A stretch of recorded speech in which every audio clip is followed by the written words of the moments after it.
நாட்டுக்கோழி குழம்பு செய்ய போகிறோம். அதுக்காக நல்லெண்ணெய் சேர்த்துக்கலாம். அது கூடவே பட்டை, சோம்பு, பட்டை, லவங்கம் சேர்த்துக்கலாம். பிரிஞ்சி இலை, கொஞ்சமாக வடுகமும் சேர்த்துக்கலாம்.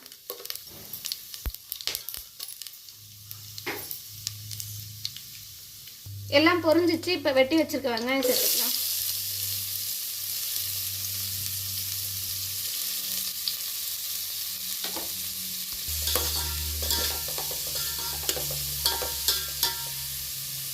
வெங்காயம் நல்லா வதங்கிடுச்சு. இப்போ கருவேப்பிலை சேர்த்துக்கலாம். தக்காளி,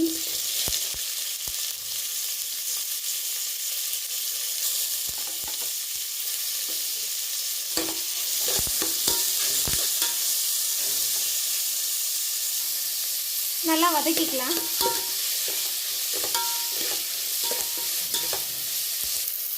இஞ்சி பூண்டு பேஸ்ட் கொஞ்சம் சேர்த்துக்கலாம்.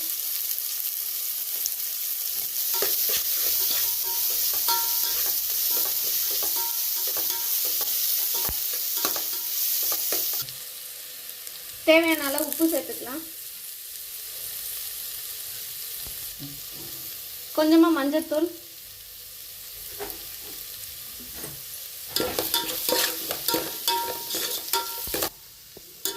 நல்லா மிக்ஸ் பண்ணிட்டோம். தக்காளி நல்லா வதங்கினதுக்கு அப்புறம் சிக்கன் சேர்த்துக்கலாம்.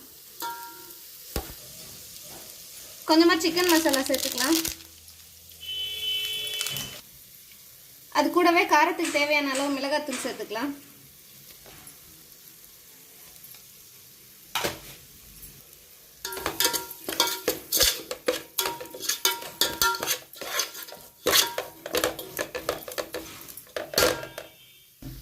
நம்ம சேர்த்த மிளகாத்தூள் பச்சை வாசனை போகிற வரலும் கொஞ்சம் நல்லா வதக்கிக்கலாம்.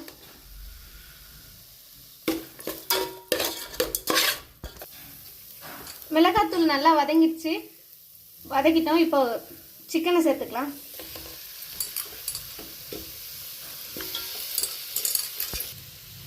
நல்லா மிக்ஸ் பண்ணிக்கலாம்.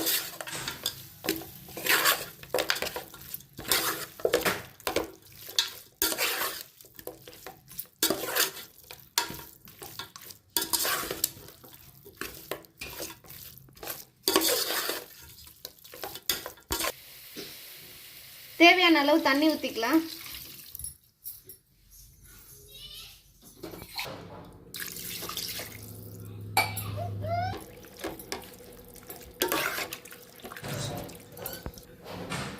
குழம்புக்கு தேவையான அளவு தண்ணி ஊற்றிட்டோம். இப்போ சிக்கன் நல்லா வேகணும். அதுக்காக நம்ம தட்டு போட்டு மூடி நல்லா வேக வச்சுக்கலாம்.